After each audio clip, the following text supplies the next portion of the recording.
Hello and welcome to the final episode for John Cusack's The Good, The Bad and The What The Fucks. And I basically thought I wasn't going to bother doing them.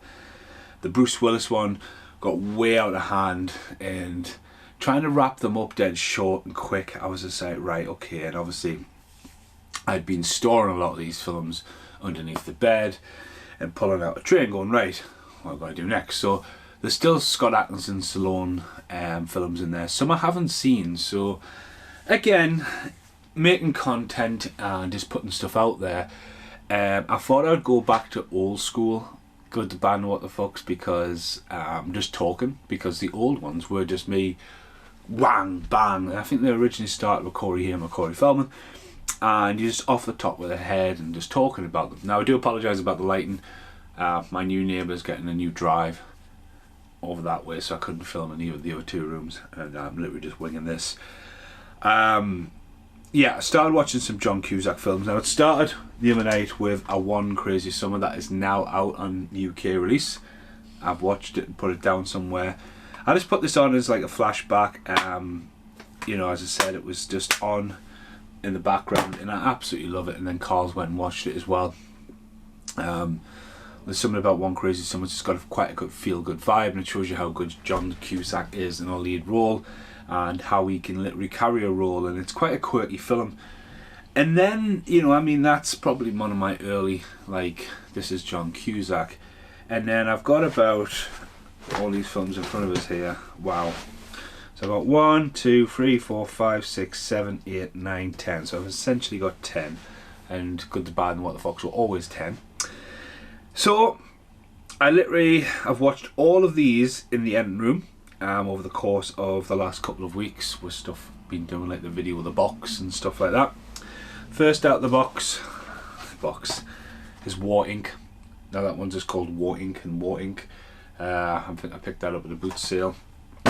John Cusack, Hilary Duff, who is now in How I Met Your Father that I'm watching. Melissa Tomei from Untamed Heart, John Cusack and Ben Kingsley.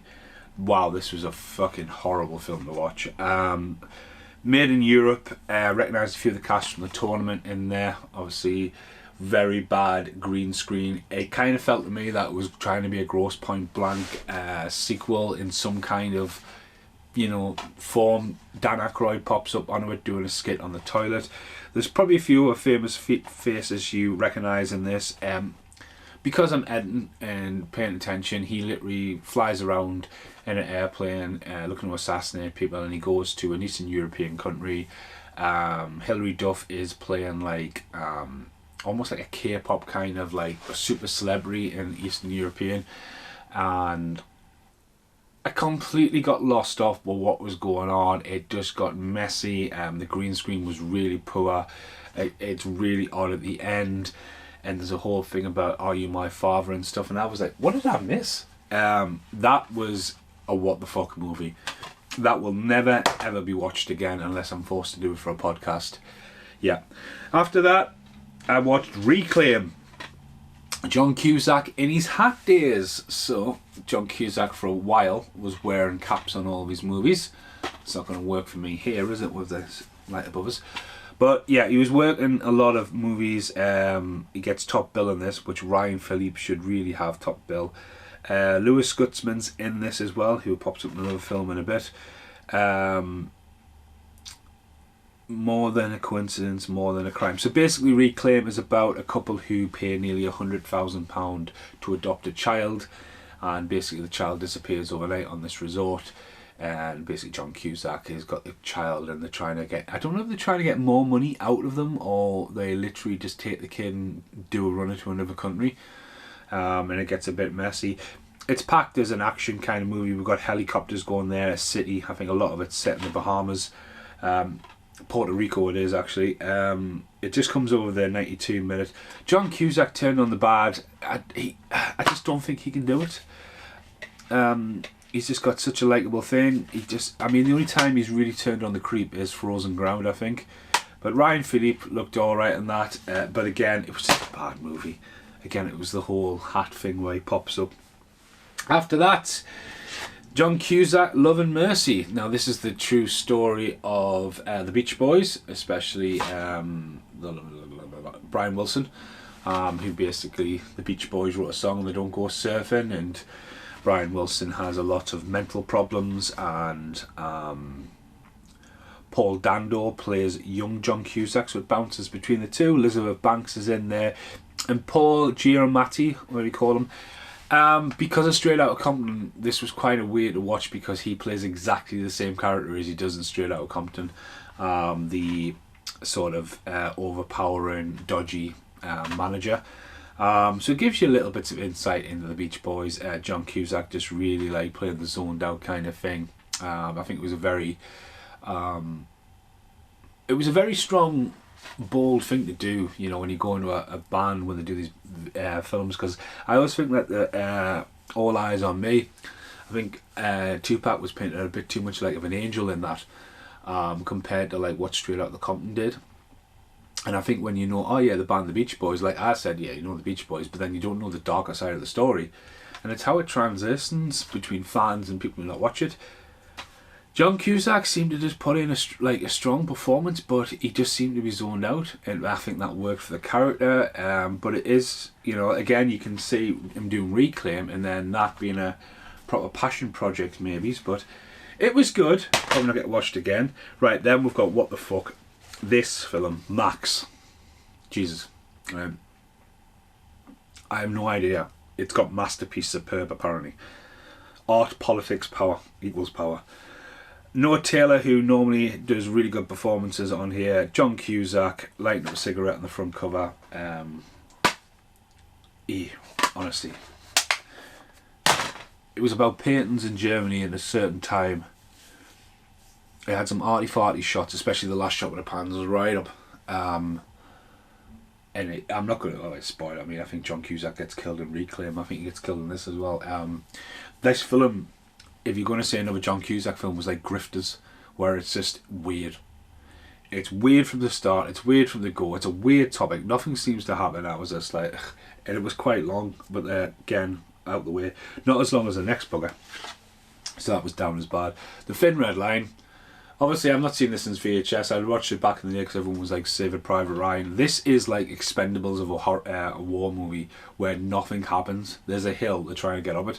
It is a remake. The cast is massive in it. John Cusack does get name checked. When you watch this movie, there is so many people in this, like literally every single person, and they never interact with anyone else. It's the scenes go to here, scenes go to there, scenes go to there. And I was just like, what the hell is happening? John Cusack comes on later on, and then I don't even know what happened to him. At this point, I was just like, is this ever going to end? It was a bloody long film, mind. 164 minutes. Fuck me. It was just not going to... I just really didn't enjoy it. It's kind of over there. Like Platoon. I must have seen Platoon about 20 times. I love Platoon. And stuff like that. It's just weird. Right. Sheetrock. It was not getting watched again. It was just in the pile. That was reviewed probably on John Cusack, Wesley Snipes or Samuel L. Jackson. That is a total what the fuck movie. Right, we're down to the last couple. I didn't bother watching Anastasia. I haven't even bothered opening Anastasia. John Cusack is one of the voices in it, so I believe. My ex-girlfriend was called Anastasia. She had quite a weird name. I could, honestly, if you said there's £1 million to spell her full name, wouldn't have got it. Wouldn't have got it. Anyway, down to 3 left. Next one, The Martian Child. I generally picked this up thinking, oh, I might have a little corker here. This is a PG, one of the best feel-good films of the year. Fuck my life, I didn't have to switch this off. Amanda Peet is in this, along with John Cusack again. Amanda Peet was in Identity. Basically, John Cusack is a writer, he adopts a child. The child is literally in his own little bubble. It's super intelligent. There's quite a few people you might recognise in it. There's a bit where the kid's crying and John Cusack comes in, looks on the floor, and out of all the movies you've seen where you're like, oh, does the dog die.com, the dog's just dead on the floor, and I was like, wow.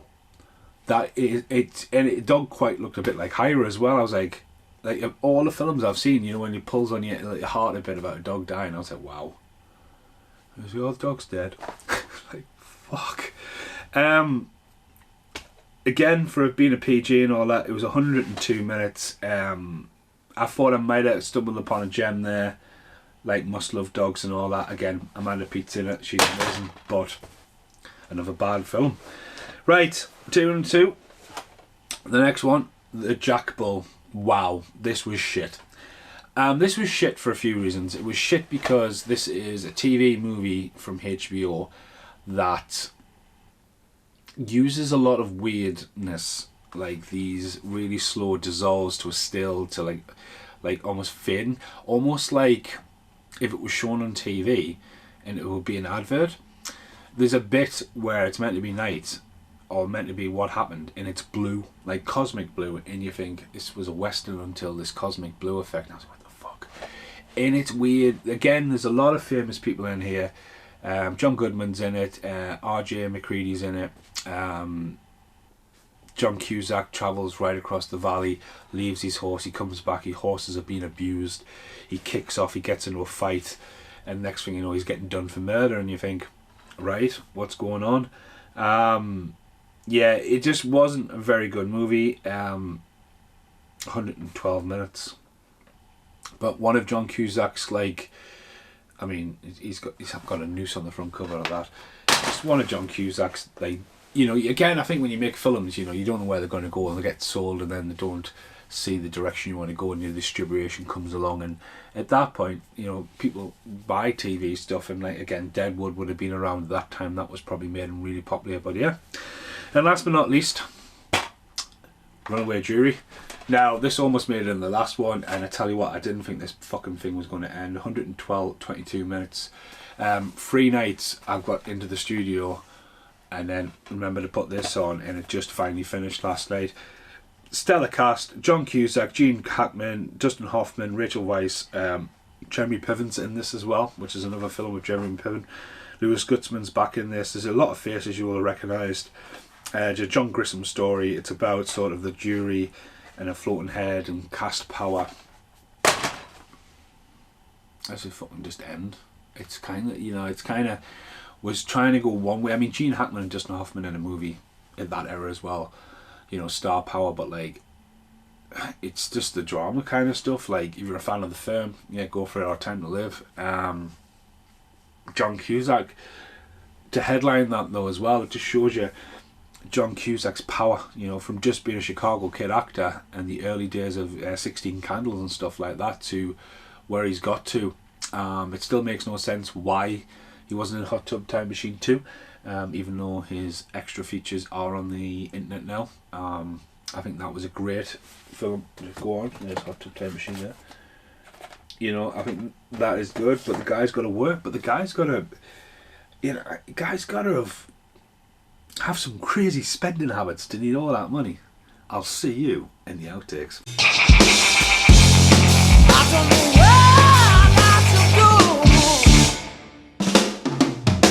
go. So here in the outtakes, I actually won all this for having the best looking 4K section. I think I should have given one of these to Lincoln for painting the T-Rex. I haven't even opened them yet. Batman, Mad Max, Hitchcock box set, which has Rear Window in, which is awesome, and the Rocky collection on 4K.